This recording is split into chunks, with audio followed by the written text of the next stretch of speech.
Moving from the house that you've lived in for 30, 40, 50 or more years is not an easy thing. It's not just the idea of putting your things in a box and taping it up and taking it to the new place.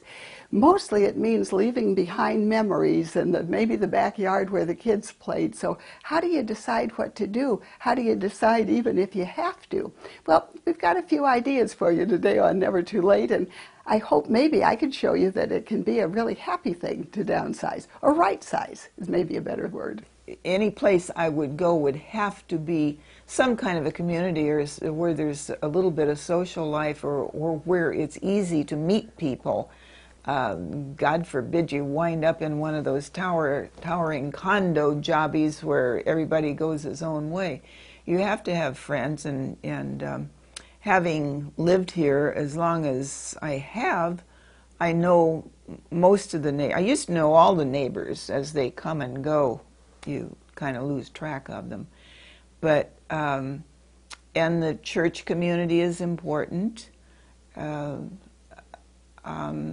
That's all important. I think the social issue is as important as the money issues.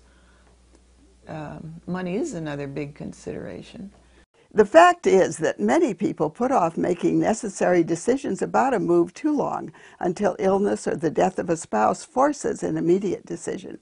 And then it may be too late to assure a happy outcome. And yet, believe it or not, it's possible for downsizing to be a good experience. I sat down with Rosemary Connolly to discuss possibilities. So how long have you been here? Oh, I think it's right around 40 years or so. So you're a little attached to the house. Oh, very much so. Yes, we've seen the neighborhood grow up, and we've seen Lakewood grow up too. Tell me some wonderful things about your house. Oh, we never thought about it as being wonderful. It was very serviceable. The kids thought it was great because you could make a beeline from the front door to the bedrooms, and you didn't have to check in with anybody back here. You're not really thinking yet about making a downsizing or a right-sizing move. Not really. I just feel it's one of those things like death and dying that you have to think about, you know. As long as you're healthy, there's no problem. But health can go in a jiffy. It sure can. But the wild card, that's the wild card, is your health. But your house is all on one level. Mm-hmm. And I notice you have the lever type doorknobs, so that makes it easier in case that you need them. Mm-hmm. You've got a lot of things going for you that would make it possible to stay here. Mm-hmm. Our adult children are often frankly puzzled by our apparent inability to make what seems the simple, practical decision to move, and our focus on apparent trivialities like keeping the car and special treasures that may look to them a lot like trash.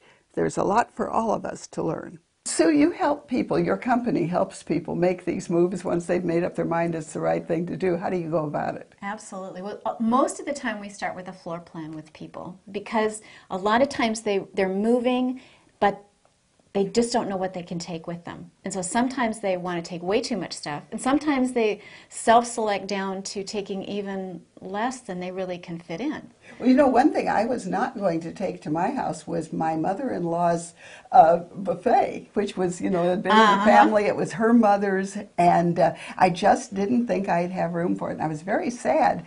But if we had, I did take it finally, and it worked out fine. But you find that happens quite a bit. Well, I think actually china cabinets, curio cabinets there's two good reasons to take them. One, because they've got space to put things in, and usually the things you put in them are things you really care about. And secondly, they're not that big. And they're tall, but they're not that wide. For example, in this floor plan, if you can see, you're walking in here, here's a curio, and it's not that huge. And so it fits in just fine. Whereas the wing chair here, you probably are not going to get both of your wing chairs in. It depends what your house is like. Well, and it depends on how crowded. For example, this is an overstuffed chair here. Maybe you think that might get a little crowded and you want to stick a wing chair in, and then you can put a lamp next to it. Where's so you my have a little footstool? move. There's got to be a footstool. Oh, well, we can put a footstool right there. That would work. Now, are there any mistakes that people commonly make that you'd advise against?